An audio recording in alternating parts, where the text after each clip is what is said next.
Bonjour et bienvenue pour ce nouveau numéro de Face à Face.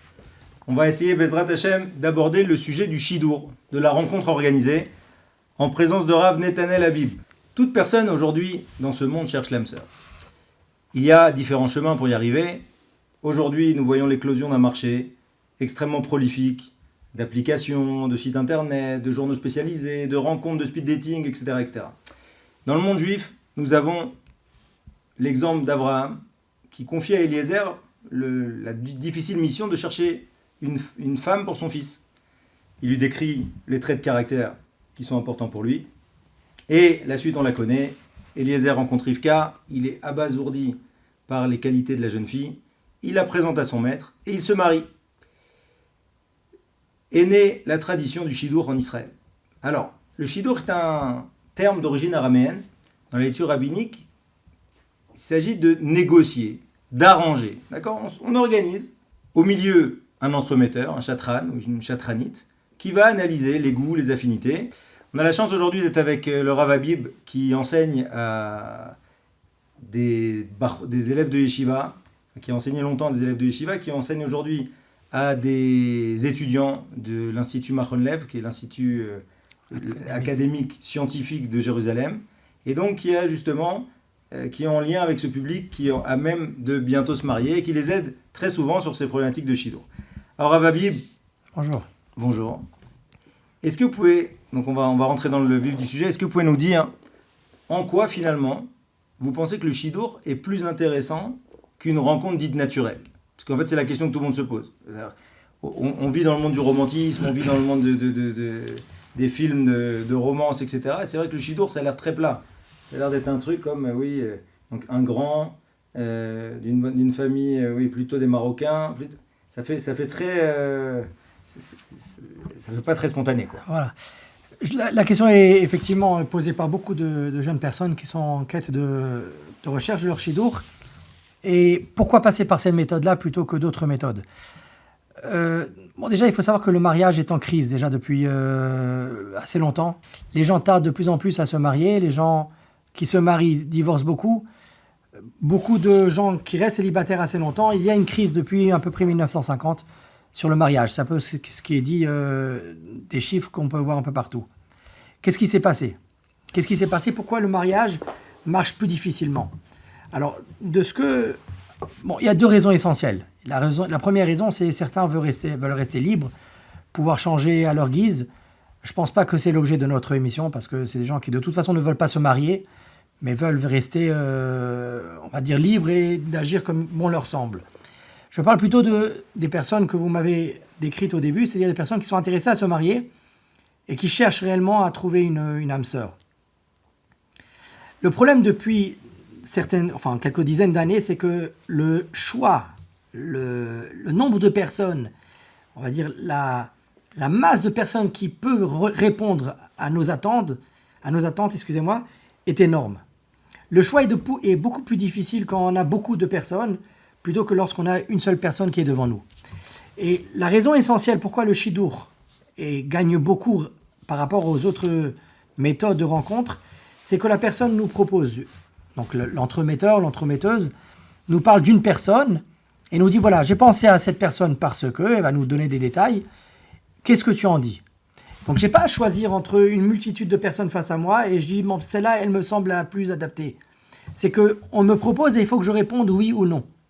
Et ça permet de focaliser la personne, l'intéressé, face à une personne. Ça a un avantage donc au début de la rencontre et aussi au courant de la rencontre. C'est-à-dire que l'entremetteur va se mêler du comment ça va se passer. Alors c'est normal que plus les choses vont avancer, plus le stress va augmenter. Est-ce que c'est la bonne personne ? C'est pas la bonne personne ? Est-ce que réellement elle est faite pour moi ? Ou peut-être que une autre amie, elle était elle convenait mieux. Alors l'entremetteuse va être là pour réellement écouter la personne et savoir si ces hésitations elles sont fondées ou elles sont basées face à un doute. Elles sortent d'une peur, d'une angoisse et va essayer de l'aider dans sa réflexion. Et souvent, le chatran, donc l'entremetteur, va écouter ou bien va faire parler la personne elle-même. qui en parlant va réaliser que ses angoisses ou ses peurs vont s'estomper, vont se perdre, et donc va se diriger on va dire, à conclure ou bien à avancer dans cette relation qui va se conclure, Bezrat Hashem, par un grand Mazal Tov. Donc le Shidour gagne énormément. Le grand, on va dire, opposant du Shidour, c'est aujourd'hui les sites de rencontres. Ça, c'est une catastrophe. C'est une catastrophe parce qu'il y a un nombre de visages infini qui défilent, et à nous de choisir en fonction d'un visage. Mais si ce visage-là, enfin celui-là, peut-être que celui-là aussi, et peut-être celui-là un autre. Alors on va en décider un, on va se lancer dans une relation avec cette fille-là, par exemple, si c'est un garçon. Et puis après, je vois d'autres visages qui va me pousser à choisir cette personne plus qu'une autre. Et la personne va rester comme ça dans le doute et dans la possibilité de choisir pendant des mois et des mois. En fait, ce que vous voulez dire, c'est que, si je résume votre propos, vous dites d'un côté, ce qui est très intéressant dans le Shidour, c'est qu'il y a un choix énorme, il y a une sélection énorme qui a été faite en amont. Tout à fait. Ce choix-là et cette sélection, elle a été faite, alors c'est ça qu'il faut que vous nous expliquiez, parce qu'en fait, une des grandes questions qu'on a aujourd'hui, c'est est-ce que le Shidour, c'est fait pour les religieux, d'accord ? Est-ce que c'est fait pour les gens religieux ? Ou bien, est-ce que ça peut être ou bien ça peut être justement une voie juive de rencontrer son conjoint, et c'est pas du tout nécessairement religieux. Et là, c'est là qu'il faut voir, parce que c'est vrai que le point commun d'un démarrage d'un Shidour, c'est que les deux veulent vraiment vite se marier. C'est ça l'idée. C'est-à-dire que si on rentre en Shidour, c'est qu'on sait très bien qu'on est en face de l'autre pour lier nos destins. Et que on n'est pas là pour passer un moment. D'accord ? C'est la vraie vision goy aujourd'hui du monde. L'idée que c'est pas très gênant. En fait, il n'y a pas vraiment ni besoin de se marier ni besoin de divorcer, puisque en réalité, on va passer 7-8 ans ensemble. 7-8 ans, et encore 7-8 ans, et encore 7-8 ans. Tout à fait. Donc la première question, c'est est-ce que finalement le Shidour est adapté à tous ?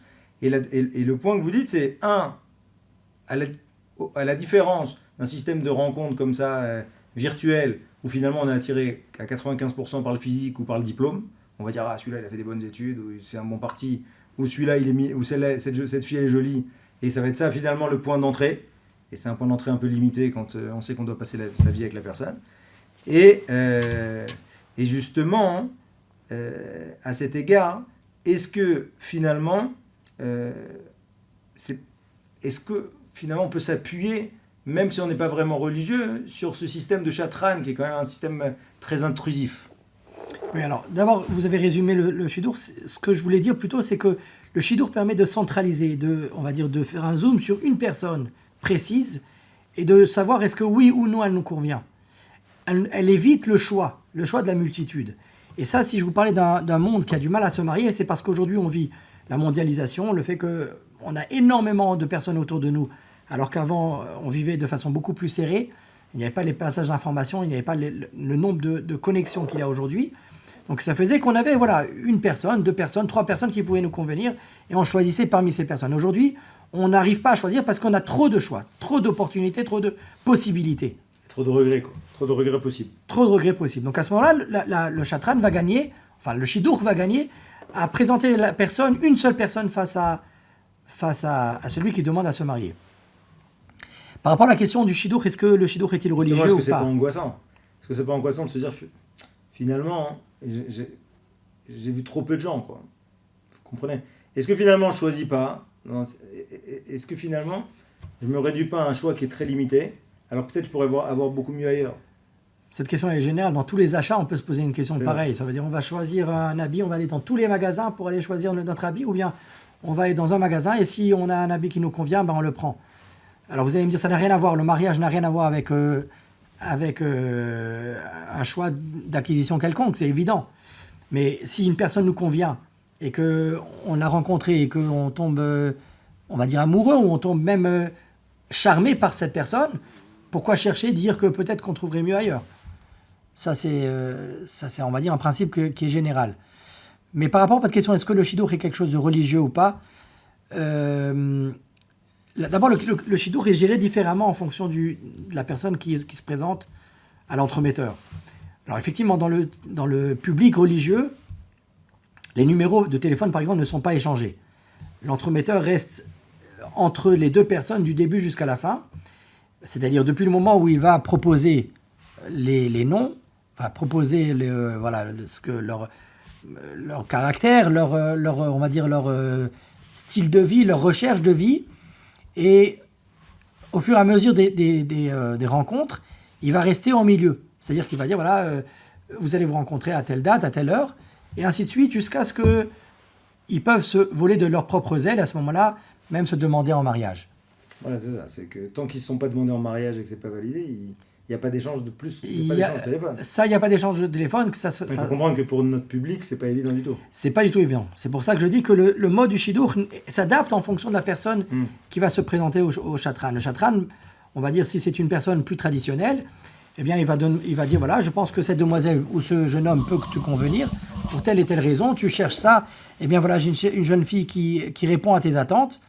À ce moment-là, il va donner les numéros de téléphone, les personnes vont se rencontrer naturellement, mais le Chatran va rester un peu au-dessus de cette rencontre pour faire en sorte que cette rencontre, voilà, soit toujours dans l'objectif de vouloir chercher à se marier et que les hésitations malsaines, les peurs, les angoisses qui pourraient être dues à n'importe quel, on va dire, comme nous tous, stress normal, soit évacuées et ne bloquent pas cette possibilité que les deux personnes puissent se marier. C'est en ça que vous pensez que c'est bon pour tout le monde ? Tout à fait. Tout à fait. Je pense que c'est bon pour tout le monde. À mon avis, je vais même peut-être vous étonner. À mon avis, c'est même bon pour les juifs comme pour les non-juifs. C'est-à-dire que c'est pas propre au système juif. C'est que si réellement on cherche à se marier, eh ben on ne peut pas choisir dans une multitude. Alors tout est possible, c'est vrai, mais c'est beaucoup, beaucoup plus difficile de faire un choix et de laisser de côté toutes les autres. C'est quoi l'apport exact du Chatran, de l'entremetteur ? Celui de diriger le jeune homme vers une jeune fille précise. Et de l'accompagner, de le rassurer en cas d'angoisse, à ce que cette rencontre puisse aboutir à un mariage. Et ça arrive quand même qu'un Chatran dise, au fur et à mesure des rencontres, il voit après 2-3 fois que finalement il s'est trompé. Ça colle pas. D'accord, ils sont vraiment loin finalement. En si les jeunes gens se remarquent qu'ils ne collent pas, ben, ils remarqueront eux-mêmes. Le Chatran, oui, entendra les jeunes gens, ils diront, voilà, ça ne colle pas parce que ABC. Le Chatran, évidemment, s'il ne va pas s'entêter à vouloir les racoler alors que c'est pas qu'ils ne veulent pas. Et un Chatran, un entremetteur qui tenterait à faire, on va dire, du raccommodage ou de rapprocher les personnes alors qu'ils ne s'entendent pas, c'est un mauvais Chatran. Alors, juste pour avoir la précision, dans un monde orthodoxe, d'accord, on parle de combien de rencontres en moyenne avant qu'il y ait une demande en mariage ? Alors, la question, elle est bonne, mais bon, c'est une moyenne. Je pense pas, j'ai un peu côtoyé le monde des chatranim, donc des entremetteurs. Il n'y a personne qui va dire, vous devez conclure au bout de tant de rencontres. Jamais. Ils veulent 20 rencontres, 30 rencontres, ils veulent rester 6 mois ensemble, c'est à eux de choisir. Mais vous allez être étonné que la majorité des fois, c'est les jeunes qui désirent conclure beaucoup plus rapidement que ce que l'entremetteur avait prévu pour eux. Pourquoi ? Alors c'est vrai que en général, dans le tibour religieux, dans le public religieux, il faut compter entre 5 et 10 fois, 8 fois à peu près, 8 rencontres. Dans le public traditionnel, c'est un peu plus long, mais chacun prend son rythme, il n'y a aucune prescription, on va dire. Tant que ça reste dans les lois de la cacheroute, c'est-à-dire ça reste dans les lois de la Torah, il n'y a pas de problème qu'ils se rencontrent autant de fois qu'ils veulent, si c'est dans un but constructif. Maintenant, la raison pour laquelle ça semble, aux yeux des gens, assez rapide, parfois des rencontres, lorsqu'elles sont préparées, lorsqu'elles sont bien préparées, et qu'elles sont dirigées vers des questions précises, des recherches précises, elles peuvent avoir un impact et un intérêt bien plus grand que des dizaines d'autres rencontres. Je vais vous donner un exemple. Des grands chefs d'État qui se rencontrent pour des grandes décisions. Voilà, maintenant, c'est la guerre en Ukraine. Des chefs d'État vont se rencontrer. Ils vont pas se rencontrer des centaines de fois pour décider ce qu'ils interviennent ou ils n'interviennent pas. La rencontre va être réfléchie, va être étudiée par de nombreuses personnes. Le chef d'État va voir les études ou les différentes informations qui lui sont données, va rencontrer un autre chef d'État, ils vont décider. Vous allez me dire, mais comment on va prendre des décisions qui vont coûter la vie à peut-être des centaines de personnes, des milliers de personnes. Quoi, en quelques heures, ben oui. Si c'est bien préparé, 1 heure, 2 heures, 3 heures peuvent amener à des décisions qui vont être de très fort impact. La même chose pour un shidur, si la rencontre est préparée. Alors c'est quoi justement, Rav Aviv ? Est-ce que vous pouvez nous préciser, qu'est-ce que c'est pour vous la préparation ? Ça veut dire quoi, bien préparé ? En quoi finalement le shidur a un côté informatif ou un côté préparation, comme vous dites, qui est beaucoup, beaucoup plus grand que finalement tous les autres moyens de rencontre. Parce que finalement, c'est peut-être là la vraie différence entre un shidour et toutes les autres modes de rencontre. Il m'est arrivé de recevoir un coup de fil une fois. Des jeunes gens se sont rencontrés, donc non mode shidour, ont partagé des très beaux moments. Au bout de 1 an de rencontre, ils sont très attachés l'un pour l'autre, mais ils ont un problème, c'est que l'un doit vivre en France, obligatoirement pour des raisons familiales, et l'autre ne peut pas vivre en dehors qu'en Israël. Et ils ont essayé de trouver des solutions à leur problème, impossible. Mais là, ils sont déchirés parce qu'ils sont très très attachés. Quoi faire? Alors, ils m'ont appelé, moi je ne suis pas magicien, il n'y a pas de solution. Il n'y a aucune solution. Ben, je leur ai dit, si ils ne pouvaient pas vivre ensemble, on ne peut pas se marier par Wi-Fi. On ne peut pas vivre marié par Wi-Fi ou par... ça ne marche pas, il faut vivre marié ensemble. Donc s'ils ne peuvent pas vivre, qu'est-ce qu'ils attendent de moi? Que je leur trouve une solution magique? Il n'y en a pas.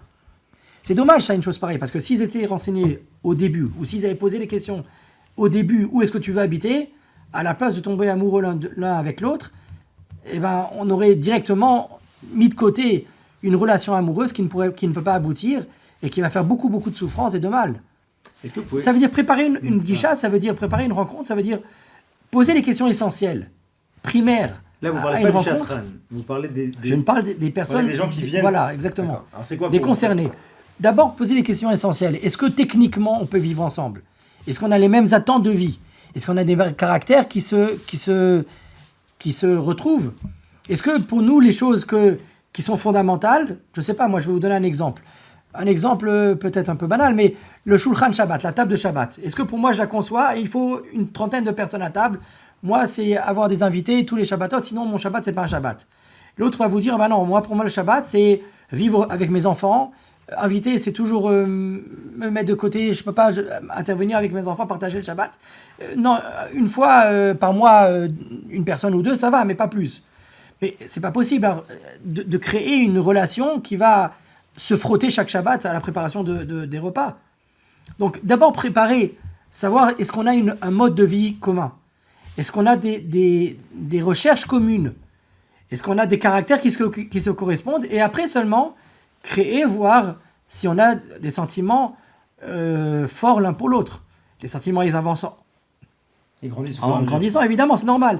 Mais que ce que je parle de préparer les rencontres, c'est-à-dire savoir que la personne qui est en face de moi doit vivre la même vie que j'ai à vivre et qu'elle corresponde à mes attentes. Ça, c'est préparer une rencontre.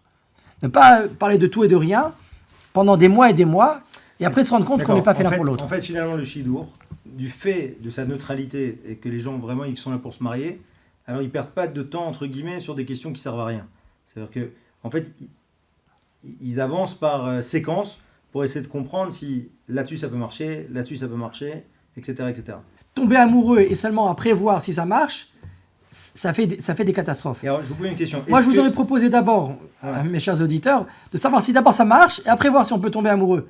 Et alors vous allez me dire quoi, on n'est pas devant des ordinateurs, c'est vrai. Alors les deux peuvent se faire de façon commune, de façon pas commune, mais de façon parallèle. Mais ne pas oublier que lorsqu'on rencontre quelqu'un, la première chose c'est de savoir si on peut vivre, on a des mêmes recherches, des mêmes attentes et des mêmes objectifs de vie. Est-ce que dans un système comme ça, qui est finalement, on va dire, plus posé, plus intellectuel, d'accord, oui. moins cavalier, est-ce que dans un système comme ça, on ne peut pas rapidement se tromper? C'est-à-dire que finalement, techniquement, c'était bien, ça colle techniquement sur le papier, et au final, voilà, en 6-7 fois, on a décidé de quelque chose, on a décidé de se marier, et en fait, finalement, ça ne prend jamais. Quelqu'un qui ressent que ça n'a pas pris, qui n'a pas de feeling, comme on l'appelle, pour la personne en face d'elle, il ne conclura pas, même si sur la carte, sur le papier, tout correspond. C'est évident. Fondamentalement, s'il n'y a pas de feeling, il n'y a pas d'attirance, etc., c'est aussi bien physique... Tout à fait. D'accord, non, c'est important. Aussi bien physique que... Je ne peux pas me marier avec une personne pour qui je n'éprouve pas de sentiments, c'est évident. D'accord. Les sentiments sont fondamentaux, mais les sentiments se développent très rapidement. Et qu'est-ce que vous diriez aux gens qui disent, et malheureusement c'est le cas, et même de plus en plus dans la communauté, que pour nous c'est très très important de voir, avant de se marier, de voir sur le terrain si vraiment on se correspond, d'aller vivre 1 an, 2 ans en ménage avant de se marier. Alors, halachiquement, de toute façon, c'est vous le Rav, je vous laisse. Oui, bon, je vous laisse déjà, répondre. comme vous Je le laisse dites répondre très après. bien, d'après, bon, halachiquement, c'est strictement interdit. Alors, en quoi c'est quoi comme interdit? Alors, c'est quoi comme interdit? On n'a pas le droit d'avoir une relation maritale sans être passé par Choupa avec Kiddushin. Mais Kadesh est un mot Israël. À l'idée Choupa avec Kiddushin, c'est la bracha que l'on fait lorsqu'on est Mekachin, on se marie. Kadosh Baruch Hu a sanctifié le peuple d'Israël, justement en lui demandant de passer sous la Choupa pour avoir un contact physique avec la personne en face. Jusqu'où d'entretenir une relation avec un homme, avec une femme avant le mariage, d'accord? Alors même qu'on pense se marier avec. On part d'un principe que c'est des gens qui vraiment se mettent en ménage 1 an, 2 ans, et il y en a énormément, avant de se marier, d'accord? En quoi c'est un problème pour la Torah? Bon, la Torah l'interdit de façon claire, d'abord parce que la bracha que l'on fait lorsqu'on se marie, Mekadesh Tamu Israël, à l'idée Choupa avec Kiddushin, l'Akdusha qui vient au sein du Ham Israël, elle est due au fait qu'il respecte le fait qu'on n'a pas de contact physique avant le mariage. Mais Kadesh est Tamu Israël. L'Akdusha du Ham Israël vient de Choupa avec Kiddushin, du fait que voilà, le peuple d'Israël, les couples du sein du Ham Israël sont liés à travers Choupa avec Kiddushin. C'est un interdit qui est très grave parce que ça met en cause la Kdusha même du Ham Israël, les fondements même du Ham Israël. On ne peut pas vivre avec une personne de façon maritale, de façon, on va dire, en couple, comme on l'appelle aujourd'hui, si c'est pas passé par Choupa avec Kiddushin. C'est une faute qui peut amener à des transgressions graves. Mais je vais vous dire quelque chose, c'est que si la Torah l'interdit, c'est pas que la Torah va bloquer les options. Vous disiez tout à l'heure, oui, mais comment choisir? Moi, j'ai besoin de choisir à travers un essai, à travers une période qu'on a vécu ensemble, et que je peux dire, voilà, je suis sûr de mon coup. Il faut savoir que quelque chose de très fondamental, c'est que on a tendance à penser que Akadosh Baruch Hu a créé le monde, et seulement après, il lui a mis des lois. Auquel cas, bon voilà, les lois, parfois, il faut y faire avec. Mais c'est faux. Un des fondements de notre Torah, c'est de dire qu'Akadosh Baruch Hu a précédé les lois de la création du monde. C'est-à-dire que les lois, le monde a été créé en fonction de ces lois. C'est-à-dire que si Hachem a créé un monde en lui demandant de respecter les lois de Choupa avec Kiddushin, en lui demandant de ne pas faire, entre guillemets, comme vous disiez, une période d'essai avant le mariage, c'est parce que c'est bon et c'est comme ça que ça doit être. Et que la meilleure des choses pour l'homme qui a été créé en fonction d'un code, et que ce code c'est la Torah, n'est-ce pas? Eh bien, c'est de vivre à travers Choupa avec Kiddushin. On peut s'interroger pourquoi. Mais un des fondements de la Torah, c'est de dire que le monde a été créé suite à des lois qui lui ont été, on va dire, placées et non pas à l'inverse. Okay, pourquoi c'est bon? Pourquoi c'est bon pour l'homme de vivre de cette manière-là? Alors, je pense tout simplement que le mariage doit être vu d'une façon un peu différente que ce qu'on a l'habitude de le voir. On a tendance à voir le mariage comme étant la personne, l'âme sœur, la personne idéale qui nous correspond et qu'on recherche. Un peu à l'image, encore une fois je vais donner cette image-là, mais je ne pense pas à faire une ressemblance quelconque entre un humain, entre un mariage et une acquisition quelconque. Mais voilà, on veut chercher à acquérir une chose, on va chercher la chose qui nous correspond. Mais il faut savoir que dans le mariage, c'est différent. La personne n'est pas figée, et je veux savoir si elle est bonne pour ma vie ou pas. C'est qu'ensemble, on va créer, ensemble, on va se transformer, ensemble, on va se modifier. Et ça, c'est très important de le savoir. On ne cherche pas une personne idéale qui vient correspondre à notre vie, c'est faux. Avec cette fameuse période d'essai, je vais savoir si elle me correspond, mais c'est pas vrai. Il n'y a personne qui me correspond à 100%. Il n'y a personne qui n'a grandi avec moi, qui a la même histoire, le même caractère que ce que j'ai. De fréquenter une personne plus longtemps avant de se marier, ça aide quand même à l'avoir en situation avec mes parents, à l'avoir avec des amis, comment elle est avec des enfants, comment elle est... Ouais, un ensemble de choses qui fait que ça me permet quand même de valider mon choix. Et si, je vais vous poser une question qui va vous étonner, et si il y a une notion qui ne va pas aller, alors on invalide le mariage, et ça sera toujours comme ça, c'est ce que j'essaye de vous dire, c'est qu'on ne trouvera jamais un sans faute. Vous, ce que vous dites en gros, Parce que, en fait, c'est que s'il y a une base commune, saine, pour construire ensemble, et que les gens ils ont une volonté de construire ensemble, Voilà, tout à fait. alors fondamentalement, ils arriveront à construire un beau mariage. Tout à fait. C'est ça votre... Un mariage parfait n'existe pas, il sert à rien. Un mariage ne sert pas à profiter de la personne d'en face. Un mariage sert à construire ensemble. Et ça, c'est fondamental, et c'est fondamental dans Je la vous pose une Torah. dernière question, on va finir là-dessus, parce que ça, on comprend pour un premier mariage, d'accord? Maintenant, des gens qui ont déjà souffert d'un divorce, parfois avec enfants, et au-delà d'avoir à se correspondre, ils vont en plus avoir à faire correspondre deux familles, d'accord? Des enfants qui vont devoir se... etc., etc. Est-ce que dans ce cas-là, hein, le système du Shidour, il est quand même adapté pour des familles comme ça recomposées? Et quel autre système vous voudriez? Le fameux système d'essai du ménage en commun? Ce système est interdit dans la Torah, donc s'il est interdit, c'est qu'il est mauvais pour eux. Comme j'ai dit précédemment, c'est pas que... C'est vrai que ça pourrait faire pour les enfants une Et à part ça, fracture énorme encore. Ils s'en mettent encore et après ils vont pas... et à part ça, je peux vous dire aussi, il y a une réflexion, des décisions qui sont faites de façon précipitée sont tout à fait mauvaises. Et ça, il n'y a pas de doute à ça. Des remariages, c'est difficile et il faut beaucoup de filotes pour que ça marche. C'est quelque chose de pas évident. Mais des enfants qui sont là, je ne sais pas si le fait d'essayer un nouveau papa, 1 mois, 2 mois, ça va tellement les aider dans le choix de la personne. On va le présenter, évidemment, il est présenté, la personne d'en face est présentée avant l'officialisation ou avant la décision. Si ça passe bien, eh bien, il y a toutes les raisons de penser que ça se passera bien après. Encore une fois, avec l'envie et la conviction qu'on est là pour construire et non pas de profiter de choses déjà prêtes. Alors si vous me permettez le mot de la fin pour résumer un petit peu notre entretien. Ce que vous dites, c'est que le Shidour, c'est la voie juive par excellence pour permettre à des jeunes gens de se rencontrer. Avec un apport plus ou moins ténu et du chatran, l'entremetteur qui sera au milieu.